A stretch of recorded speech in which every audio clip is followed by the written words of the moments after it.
तो मार्केट में मिला था 190 रुपए 200 रुपए केजी, हम 150 में बेचते थे। राइट, क्योंकि लड़कों को यही समझा जाता है आज भी हमारी सोसाइटी में that they have to start running first. इस लेवल का स्ट्रेंथ कि भाई साइकिल चल रहा है कंटिन्यू, उसको पता है उसका बच्चा मरा है पीछे। हमारे वक्त तो जब हमें कोविड हुआ तो हम अकेडमी में थे, हाँ, हाँ। वी वर कोविड बैच, हाँ। ओके, तो हमारी ट्रेनिंग चल रही थी, तो हमने अपने दोस्तों ने ग्रुप का नाम भी बी पॉजिटिव रखा था। अरे वाह। बस यही था कि शाम को एक दूसरे को वीडियो कॉल कर रहे हैं, हर फ्लोर पे ना ऐसे लोग हैं, तो सारा हॉस्टल तो खाली हो रखा है क्योंकि सब अपने घर चले गए हैं, तो बस हम वहां रुके थे।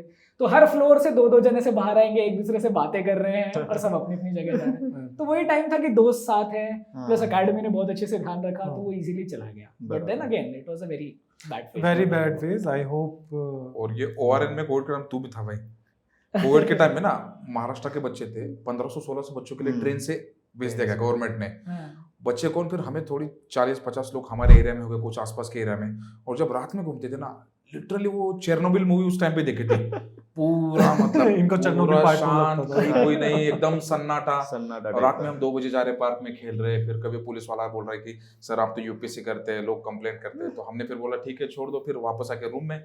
तो रूम में फिर रात में 10 बजे पत्ते खेलते बैठते थे, सुबह 6 बजे तक कुक आती थी, खाना नाश्ता बनाती थी, बोलती थी सर आप नाश्ता करके सो जाइए। उसको भी पता था अब इनके पास कुछ है ही नहीं करने। फिर उसमें एक बिजनेस आइडिया आया दिमाग में, क्या करें भाई। आपदा में अवसर। तो उस टाइम पे सर ओआरएन में ना, ओल्ड राजेंद्र नगर में हम फ्रूट्स वगैरह देखे, तो बहुत फ्रूट्स मतलब 3-3, 4-5 दिन वाले पुराने। अब मेरे पास क्या था आइडिया, मैंने बोला यार इस टाइम तो मैं आईबी में पोस्टेड हूँ, मेरे दिल्ली में पोस्टिंग है। तो मैंने मेरे दोस्त को बोला कि भाई गाड़ी लेके आ।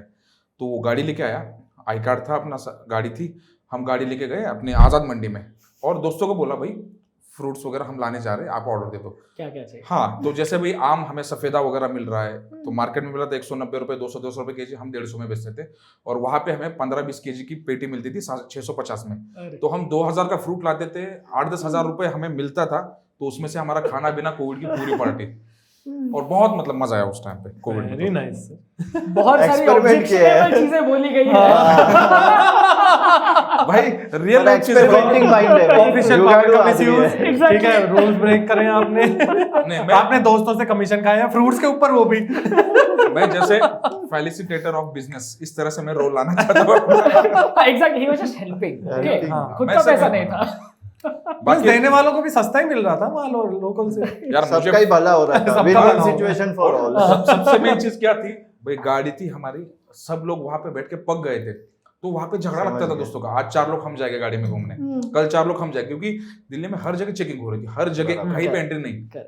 तो वैसे घूम घूम के हमारा घूमना भी हुआ। उसमें इनका फायदा हो गया होगा, मैं तो जाऊंगा ही, कार्ड तो मेरा है।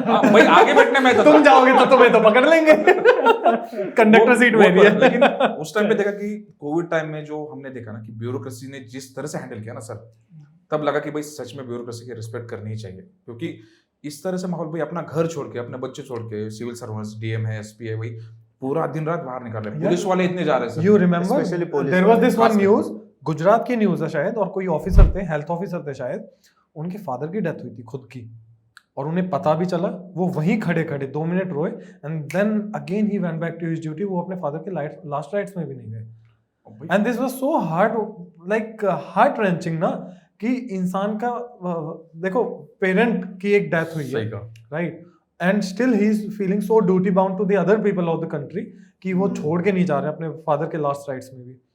It was very I warming. हमारे वक्त भी ट्रेनिंग में से ही हमें पोस्ट कर दिया गया था। हाँ। हम शिफ्ट्स में काम कर रहे थे, शिफ्ट में रोज जा रहे हैं, काम कर रहे हैं, you know, like as he said, police person है, मतलब जो काम उन्होंने किया है, you can never thank them. बिल्कुल सर। नहीं, पूरे जैसे हमारे गांव में भी था ना, मैं तो कोविड के टाइम पे यहाँ पे अटक गया था, मेरी पोस्टिंग सीतापुर में थी।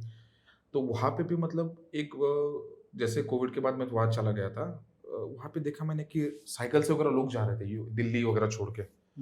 तो वो जा रहे थे, तो एक बंदा साइकिल लेके आ रहा है दिल्ली से, उसके पीछे एक बॉडी थी, छोटा बच्चा था उसका।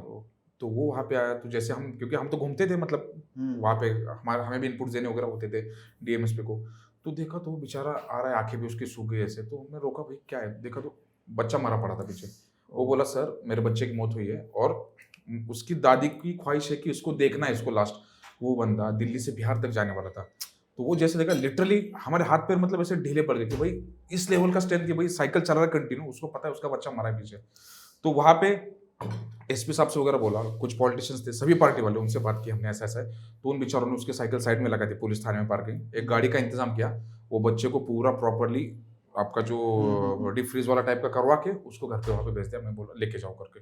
तो वो चीजें इतनी ह्यूमैनिटी दिखी ना उस टाइम पे, तो वहाँ पे आप देखो कि जो हर बार आप पुलिस और एडमिनिस्ट्रेशन को लोग गाली देते हैं ना, वहाँ पे सच में लगा कि भाई अगर भगवान उस टाइम पे ना होता ना, मतलब सॉरी, अगर ब्यूरोक्रेट्स ना होते ना, तो शायद भगवान से भी लोगों का भरोसा उठ जाता। ऑफ कोर्स यार, आप अल्टीमेटली ये चीज तो मान ही सकते हैं कि ऐसे सिचुएशन में इंसान ही इंसान की हेल्प कर रहा था, है ना। बाकी तो फेथ वाली बात है ना, तो भगवान तो हम जहां मानना चाहें वहां भगवान है, पर अगर हेल्पिंग हैंड्स आपके पास ना हो, है ना, एक दूसरे के ही, तो फिर it becomes very hard to tackle such situations. और उस सिचुएशन में और एक चीज ऑब्जर्व की, जैसे सर पिछले साल में एक्स्ट्रा टाइम के लिए कोविड की वजह से बहुत लोगों ने आंदोलन किया, तो इसमें सर सबसे ज्यादा नुकसान जो हुआ ना कोविड टाइम पे लड़कियों का हुआ, क्योंकि लड़के हम लोग तो बहुत चलो दिल्ली में रह रहे कर रहे हैं, लेकिन लड़कियां घर में रह रही है, उनको माँ बाप की सेहत भी देखना है, घर भी संभालना है, और मेजोरिटी लोगों के घरों में कोविड पेशेंट थे, तो वो टाइम में लिटरली 1 से 1.5 साल उनका बर्बाद हो गया सर। और इस चीज में एक जो सबसे बड़ी चीज मेरे को फील होती है ना, वो ये होती है कि ऐसे सिचुएशन में लड़कियों के ऊपर जो शादी का प्रेशर आता है, आप उस सिचुएशन में कुछ कर ही नहीं सकते, ना आप पढ़ने जा सकते हैं कहीं, ना पढ़ाने जा सकते, ना कोई जॉब कर सकते, ठीक है। And you are an unmarried girl in a family जहां लोग उस चीज की अहमियत को नहीं समझ रहे कि ये फेज जाएगा तो वापस से पढ़ने बैठेंगे। पेरेंट्स को ऐसा लगता है कि भाई जवान लड़कियां शादी कर दो। इतने लोगों का फ्यूचर बर्बाद हुए ना इस टर्म्स में, उस चीज में। I hope they are happily married now although, but लड़कों के ऊपर वो प्रेशर नहीं आता, राइट, क्योंकि लड़कों को यही समझा जाता है आज भी हमारी सोसाइटी में that they have to start earning first. सही कहा। मैं हूं doctor Khan, founder and director of KSG। मेरे बारे में जानने के बाद और मेरी कहानी सुनने के बाद जोश टॉक ने मुझे अप्रोच किया, और उसके बैकड्रॉप में आज एक मैं बहुत बड़ा अनाउंसमेंट करने वाला हूं आपके लिए।